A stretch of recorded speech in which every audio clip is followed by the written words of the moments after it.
Juicing involves crushing or squeezing. When you juice a fruit or a vegetable, the fiber is left behind. While for smoothies, we put the entire vegetable or fruit in there, blend it up, and drink it without extracting the fiber. However, we often add extra ingredients to some smoothies, which can be problematic. This turns out to be harmful if you add a lot of sugar, honey, or date fruit. Juicing is more concentrated, especially when it comes to fruits that contain fructose. Drinking basic fructose from juice places a significant burden on the liver, which becomes overworked and begins converting the fructose to fat.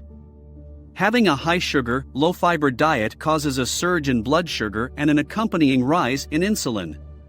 This high level of sugar can finally cause insulin resistance. A lack of fiber in your diet implies that the fructose and other sugars you consume will have a greater glycemic index, making them more rapidly absorbed and causing an equally rapid drop in blood sugar levels. Cortisol and other hormones in our body are put under stress as a result of this. Contrarily, smoothies have more nutrients because they keep their fiber. Smoothies include a lot of vitamins and phytonutrients due to the fiber. Due to the fibers in smoothies, your body absorbs them gradually. From a physiological standpoint, smoothies are preferable to juicing. If you want to get the most out of your fruit or vegetable, juicing is the way to go. But if you want to get the most out of your smoothie, the fiber is the most important thing to focus on. Heart disease, artery blockage, inflammation, diabetes, and autoimmune disorders are all associated with elevated sugar spikes and unbalanced insulin levels. Remember, though, that an excess of insulin in the body will cause a rise in body fat. One of the most vital nutrients we can provide our bodies is fiber. Most people's diets lack sufficient fiber, which contributes to the prevalence of many other ailments. Fiber slows down digestion, allowing insulin and glucose levels to stabilize. When kept up, it provides you with a ton of energy and doesn't mess with your hormones. As a prebiotic, fiber feeds your gut microorganisms, which make up 70% of your immune system, and also sweeps the colon to remove poisonous sludge. I hope this video helped you understand the distinction between juicing and smoothies. You can try the following smoothie recipes for now. Smoothie with apple, spinach, and beets.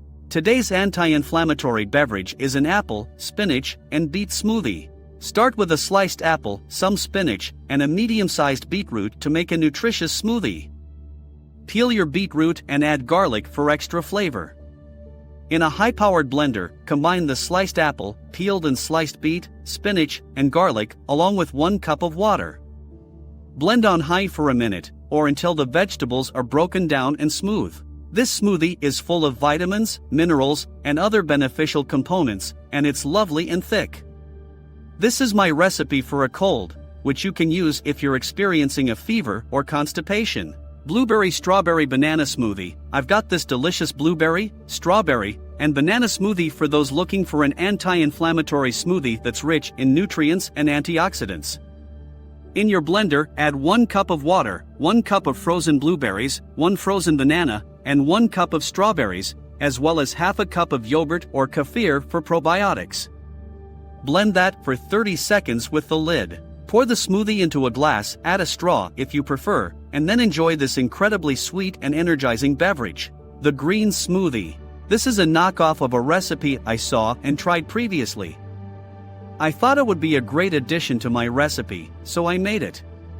To make this, you'll need 2 tablespoons of lime juice, which is usually obtained from 1 lime, 1 cucumber that has been sliced. This will add some natural liquid to our green juice, 3 stalks of celery that have been roughly chopped, and 1 apple that has been cored and sliced into pieces. You can add 2 to 3 cloves of garlic to your smoothie, which is what I like to do for added flavor. Combine the lime juice with the cucumber, apple, celery, 3 kale leaves. You can simply remove them from the stems, 1 cup of spinach, and a small piece of fresh ginger in a blender. At this point, your blender should be fairly filled, but as there is no water in this recipe, you will need to use a tamper to force the contents into the blades. Make sure to add the components that contain more water first, such as the cucumber and apple, to the blender to make life simpler for it. However, after about a minute, this ought to combine on its own like any other green smoothie.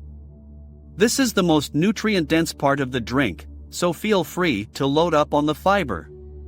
For those who have trouble processing fiber, you can strain the mixture through a nut milk bag or a fine mesh screen before serving it in a glass as a green juice.